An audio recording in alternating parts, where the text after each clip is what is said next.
My wife, 32, and I, 33 male, married a couple of months ago, and my wife went on a solo trip to Europe. She always wanted to do the solo trip, but she never had the time to do so because of work. However, she used the honeymoon time for her solo trip. I wanted to accompany her on the trip, but she said she needed this for her mental health, and I ultimately agreed, even though I was sad about it. She thanked me many times for understanding this, but I put it on the back burner of my mind and tried not to overthink it because I was really excited about our wedding. The wedding was great, and my wife left for her 2 month trip to Europe the next day. I really missed my wife, and it affected my mental health. My wife returned home on my birthday last Thursday, but I was out of town celebrating it with my sibling, 31 female. When my wife texted me asking where I was, I told her I would return on the weekend. I came back on Sunday feeling extremely happy, but my wife says she wished she could have celebrated my birthday with me because she had planned something special. I told her I definitely would next year, but this year I needed to celebrate it with someone else for my mental health. Am I the idiot for not celebrating my birthday with my wife after she canceled our honeymoon this year for her solo trip to Europe? Edit. I didn't ask if my wife was wrong when taking the trip. I asked if I was wrong to not celebrate my birthday with her. My wife went on a solo trip. We were in constant contact, and she had a blast there. She had a lot of fun. We FaceTime each other every night. However, I did miss her badly, and I'm thankful my sister got me out of my funk, but I sort of ghosted my wife in the process. I only sent a couple of texts when she landed home and when she wished me a happy birthday. I barely responded to her text the next few days and didn't pick up any of her calls till I got back home on Sunday. But ever since I came home, she's been feeling a bit down, and I feel a bit guilty about it. So, wife leaves you the very next day after the wedding for 2 months, and it's on your darn honeymoon time too. OP, what the actual heck? It sounds like the wife was sleeping her way across Europe and left poor hubby, and now she's projecting her guilt as anger towards you. She's going to make this a habit. You are a paycheck to her. She's using you for money while cheating. Get out with an annulment while you can. For her mental health, alone, away from the man she had married 24 hours prior. What about his mental health? Crap. Now my mental health is taking a hit just thinking about how utterly messed up this is. I think people are flopping the mental health card as an excuse to get away with weird, obnoxious, and even bizarre behavior. There isn't anything wrong with these people. They just don't want to be held accountable for their actions. Yes, like my therapist couldn't stop me from feeling guilty for taking an hour away from my own sanity when I had PPD, and these people were out taking whole darn trips. Also, she came home jet-lagged and exhausted, most likely on the day of his birthday. She couldn't even cut the 2-month trip a day or two short for his birthday. I have to question how serious she is on this whole being married to this guy thing. Maybe what she really wanted was a wedding, not a marriage. She went off cheating. It's not bizarre. She had someone who she knew would let her do this and believed she wasn't up to no good. I can't think of any other reason to ditch your honeymoon for a solo trip in a foreign country. Dude, that's not your wife anymore, or shouldn't be. She didn't take a solo trip. She went to get run through. Even if it was a solo trip, she'd rather go alone than with you? Nah, toss her. The background starts with my mom dying. I, nearly adult female, was a tween, and my sisters were teens. Our dad met a second wife a couple of years later. The expectations for my relationship with her and my sisters were very different. My sisters were expected to be civil, but it was no big deal if they weren't close.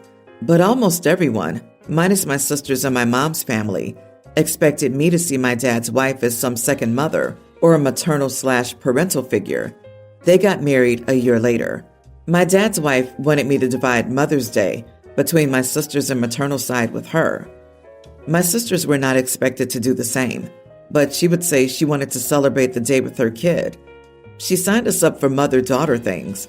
She would get hurt if I didn't want to go and would never ask my sisters.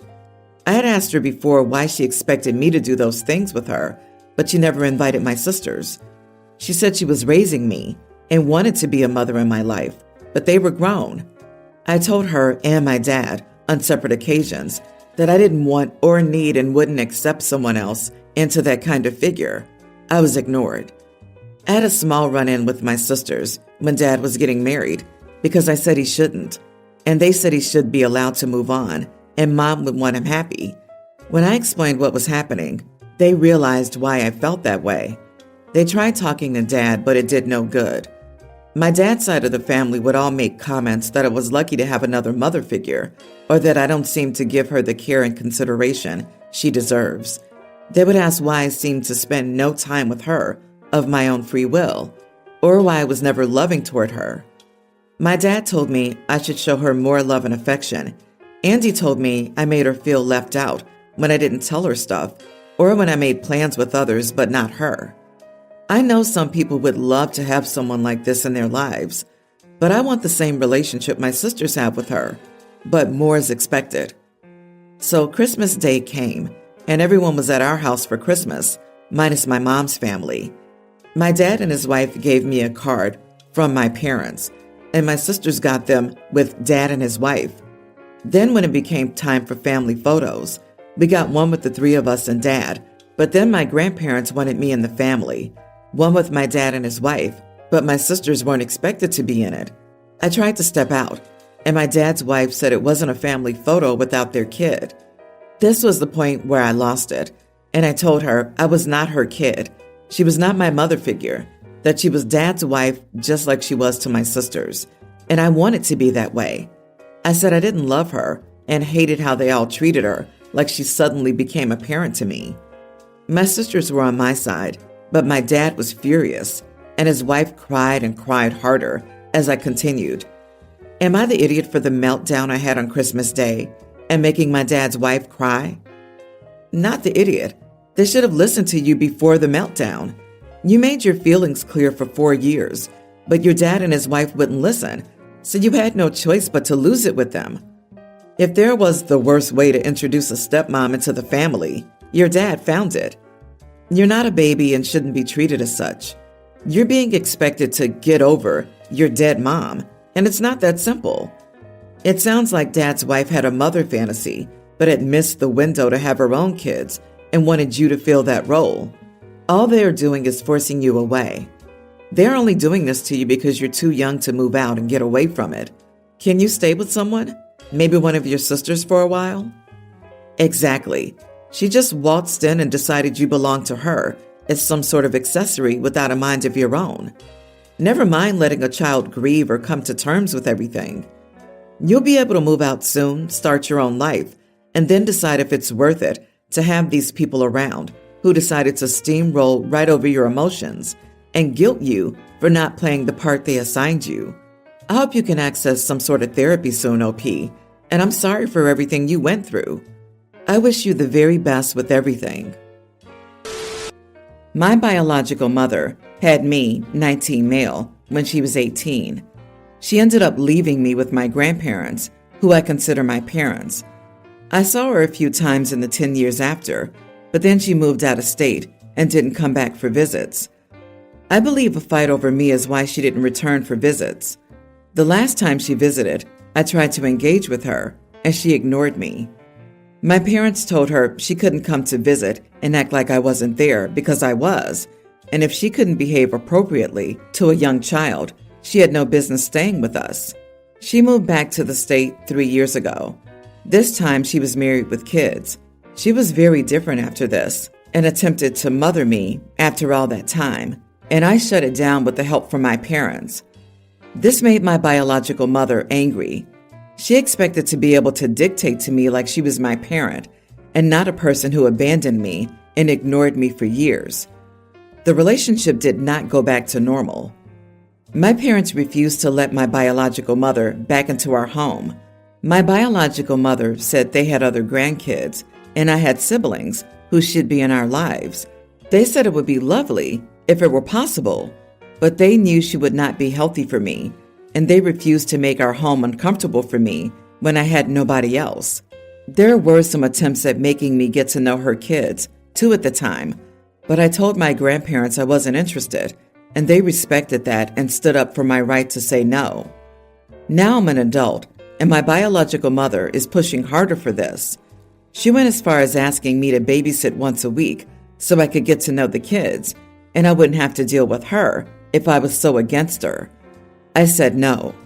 She showed up where I worked to bring this up to me in person and didn't respect my answer, and my boss needed to ask her to leave. I'm lucky I have an amazing boss, or she would have gotten me fired.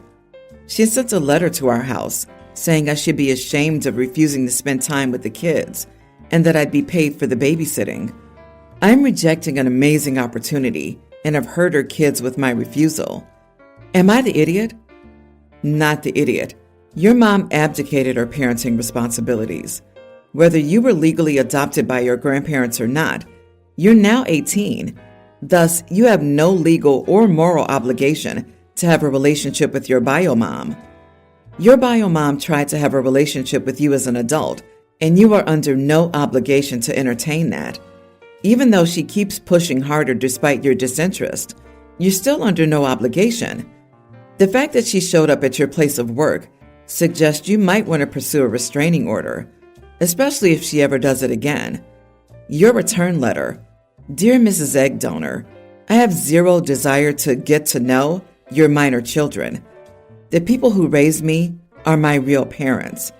If you continue to demand my time and physical or emotional investment, then I'll have to consider this harassment and proceed accordingly. Regards, OP. P.S. If there's an inheritance, I won't give you any just because I babysat your kids a few times. I have 2 kids, Kathy, 29 female, and Michael, 25 male.